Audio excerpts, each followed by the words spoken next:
Mesdames et messieurs, bonjour, bienvenue dans ces journaux. Ouvrons la page de l'actualité avec cette information. Une bombe larguée par un drone non identifié a frappé mercredi soir vers 21h le faubourg de la cité de Kiwanja dans le territoire de Rutshuru Nord Kivu. Selon un témoin ayant requis l'anonymat, 6 maisons ont été détruites sans toutefois causer de pertes en vies humaines. La zone visée se situe à proximité d'une position militaire. Suivez ces commentaires. Mercredi soir, aux alentours de 21h, une détonation a sémé la panique dans le faubourg de Kiwanja, en territoire de Rutshuru au Nord Kivu. Une bombe larguée par un drone non identifié s'est abattue sur une zone résidentielle, provoquant une vive inquiétude parmi la population locale. Selon un habitant qui a requis l'anonymat, 6 maisons ont été entièrement détruites par l'explosion. Heureusement, aucun dégât humain n'a été enregistré, mais la peur et l'incertitude persistent au sein de familles sinistrées qui ont tout perdu. La zone touchée se trouve non loin d'une position militaire, ce qui alimente les spéculations sur la véritable cible de cette attaque. Pour l'heure, aucune autorité n'a officiellement réagi, laissant la population de Kiwanja dans l'angoisse et l'attente de réponses. L'accessibilité et la sécurisation de routes de désertes agricoles en Ituri produit de résultats escomptés au marché central de Bunia. Un engouement s'observe ces derniers temps. Les marchands se réjouissent des conditions sécuritaires en ville, tout comme dans les périphériques par l'administration militaire. La presse militaire suivait. L'ambiance est vivante au marché central de Bunia en cette fin du mois de septembre.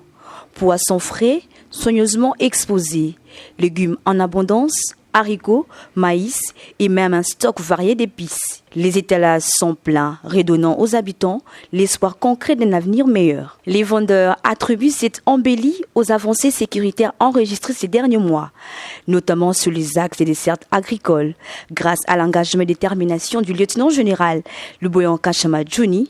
Avec l'appui de la population, les produits arrivent en ville sans encombre, favorisant ainsi la reprise des échanges. Il ne manque plus d'haricots sur le marché.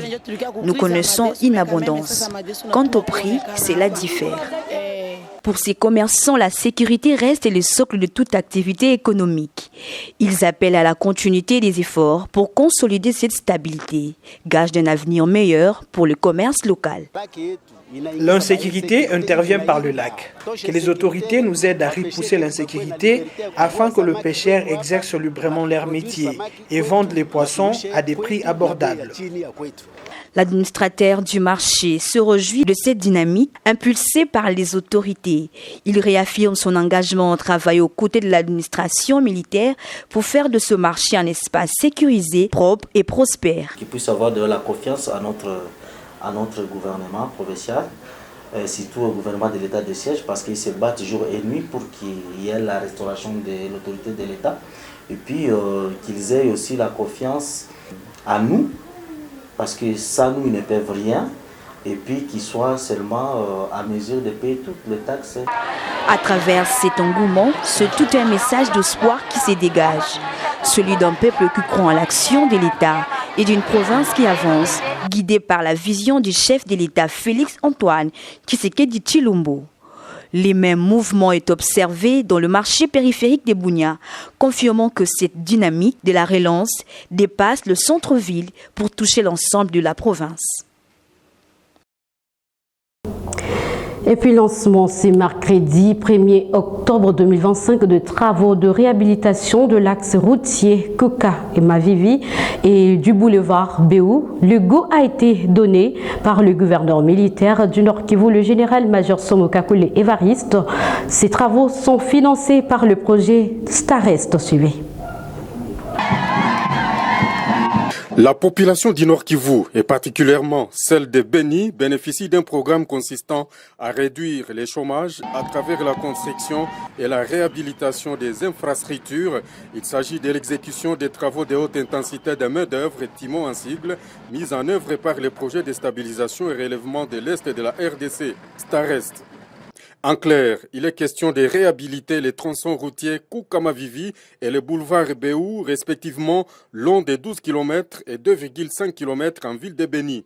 Les travaux de réhabilitation de ces deux voies publiques ont été officiellement lancés par le gouverneur militaire du Nord Kivu, le général-major Évariste Somos, mercredi 1er octobre 2025 au quartier Kalinda. Une fois achevée, la route Koukamavivi permettra aux habitants de la partie ouest de la ville de se déplacer facilement vers le nord, sans passer par les centres-villes, comme c'est le cas actuellement. Le coordonnateur provincial du projet Starest, Jean-Claude Kassomo, indique que 375 ouvriers, majoritairement des femmes, ont été recrutés pour exécuter ces travaux. Il ajoute que 375 autres ouvriers, parmi lesquels les ex-combattants, devront rouvrir la route Maboya-Kantine en territoire de Béni très prochainement.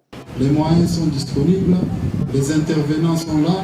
Les travaux pourront commencer dès demain déjà pour que d'ici 6 mois au plus tard, nous puissions encore revenir ici pour l'inauguration. Le gouverneur Évariste Somos salue ce projet qui s'inscrit dans la vision du chef de l'État par la création de l'emploi. Et cette action s'inscrit dans la vision du chef de l'État. La réhabilitation de nos axes routiers facilite en même temps la sécurisation de la population, l'accroissement économique de notre milieu, l'acheminement de l'aide humanitaire et beaucoup d'autres avantages. Les femmes et les hommes ouvriers recrutés remercient Starest pour ce travail qui va assurer leur survie pour quelques temps. C'est depuis la semaine dernière que la monnaie nationale de la République démocratique du Congo s'est appréciée sur le marché du change. Une évolution qui suscite l'espoir d'une baisse de prix sur le marché local. La réalité sur le terrain est tout autre. Les avis se divergent. Interrogé à ce sujet, le vendeur du marché, Matsangambila, affirme la baisse de prix des aliments. D'autres, par contre, affirment aucune baisse. Un constat fait par Dorcas Pambou. À Kinshasa, les francs congolais enregistrent une légère hausse face au dollar américain, alors que, depuis quelques jours, les taux de change variaient récemment entre 28 000 francs congolais et 29 000 francs congolais. Actuellement, ils se situent entre 25 000 francs congolais, 24 500, voire même 24 000 francs congolais. Une situation qui réjouit d'une part et inquiète à la fois la population congolaise d'autre part. Sur le marché, bien que cette légère appréciation du franc congolais soit constatée, son impact n'est pas assez visible. Et les avis se divergent. Quelques vendeuses rencontrées affirment que jusque-là, il n'y a que la dépréciation du dollar américain qui impacte encore le prix de certains produits et aliments et constatent aucun changement jusque-là. Oui, le dollar est baissé, mais les prix ne sont pas baissés. Les prix sont toujours augmentés. Les contrats, même par carton, ils ont ajouté 5 000 par carton. Dans les chambres, là où on achète nos marchandises.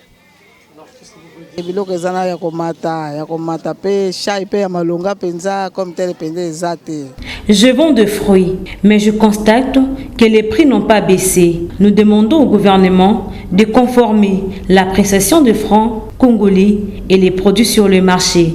D'autres, par contre, affirment que les produits ont baissé, mais pour certains produits, ils attendent la liquidation des stocks de leurs marchandises pour appliquer cette baisse.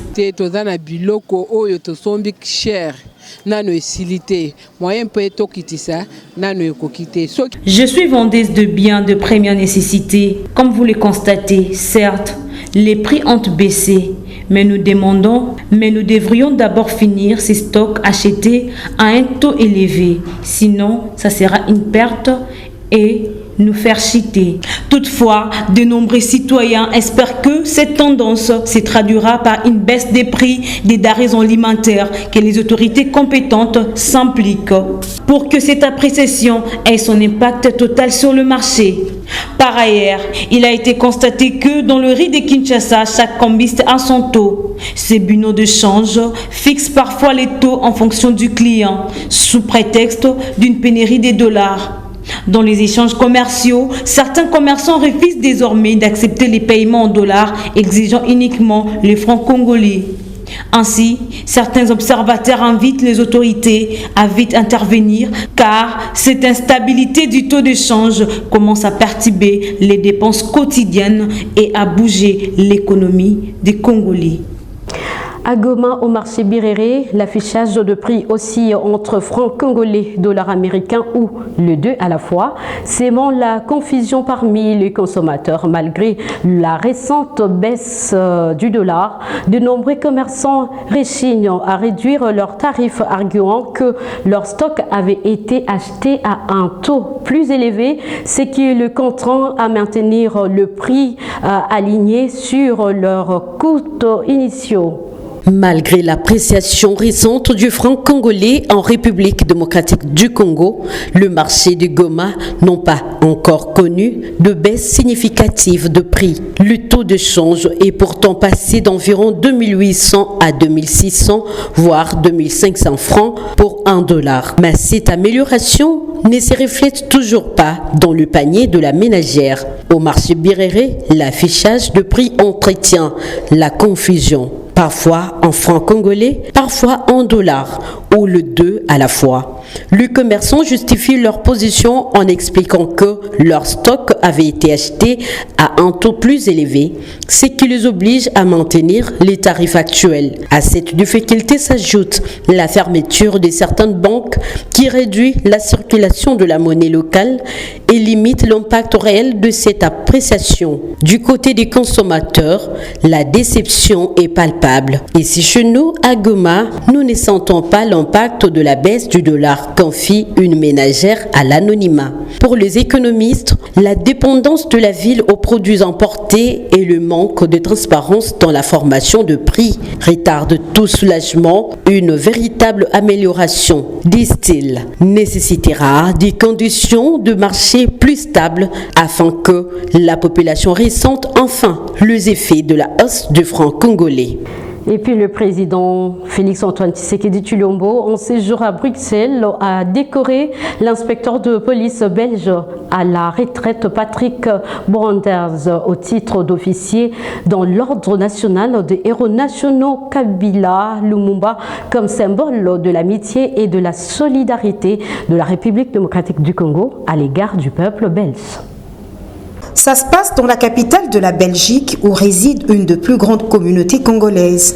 Le mercredi 1er octobre 2025, le président de la République, Félix-Antoine Tshisekedi Tshilombo, a présidé à Bruxelles, en Belgique, une cérémonie de décoration à l'ambassade de la République démocratique du Congo. Il s'agit de la célébration d'un homme, un policier dont le parcours est intimement lié à la communauté congolaise. Pendant ses années de carrière, en tant qu'inspecteur de police affecté au département Afrique, Patrick Branders, aujourd'hui retraité, est devenu bien plus qu'un simple policier. Pour le Congolais de Belgique, surnommé Monsieur Congo, c'est un médiateur, un confident, un allié qui a joué un rôle essentiel dans l'encadrement de manifestations publiques. À cette occasion, le président de la République démocratique du Congo, Félix-Antoine Tshisekedi, l'a élevé au grade d'officier dans l'ordre national de héros nationaux Kabila Lumumba.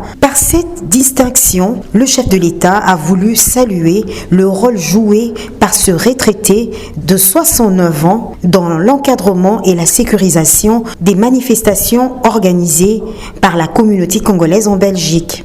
Par votre professionnalisme, votre sens du devoir et votre disponibilité, vous avez su garantir la sécurité des manifestants et faciliter le bon déroulement des rassemblements, contribuant ainsi à prévenir toute tension. En vous décernant cette distinction, la République démocratique du Congo exprime sa gratitude, non seulement à un homme de mérite, mais aussi à travers lui, au peuple belge, pour l'amitié et la solidarité constamment manifestées à l'égard de notre nation. S'exprimant devant nombreuses personnalités congolaises et belges, Félix-Antoine Tshisekedi a souligné la portée symbolique de ce geste. Poursuivons dans ce journal, crise institutionnelle à l'Assemblée provinciale du Congo central. Papi Matenzolo Diatenzoa, président en exercice de cet organe délibérant, s'est exprimé ce mercredi 1er octobre dernier à l'issue de la réunion de membres du bureau sur les différentes pétitions initiées contre lui et 2 membres de son bureau. On l'écoute. Vous allez comprendre que la diversité et les lots des politiciens, mais malheureusement l'animosité commence à prendre corps. En ce qui me concerne, nous pouvons être des adversaires, mais je ne crois pas que je suis ennemi de qui que ce soit. C'est ça aussi être un vrai politique qui sait les limites et où on pouvait aller.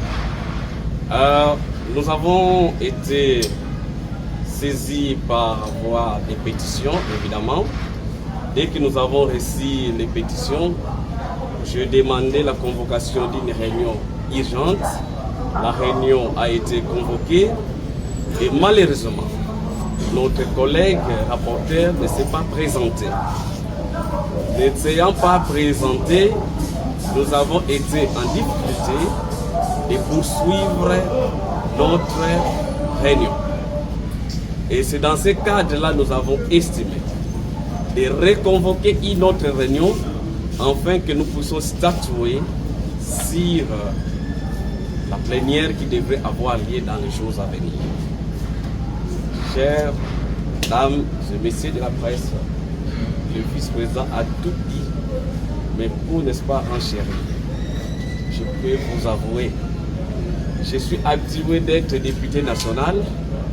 Le jour où on a eu à prononcer les résultats des élections à l'Assemblée nationale, c'est le même jour que j'ai pris mon téléphone pour féliciter la députée qui a gagné, qui m'a battu.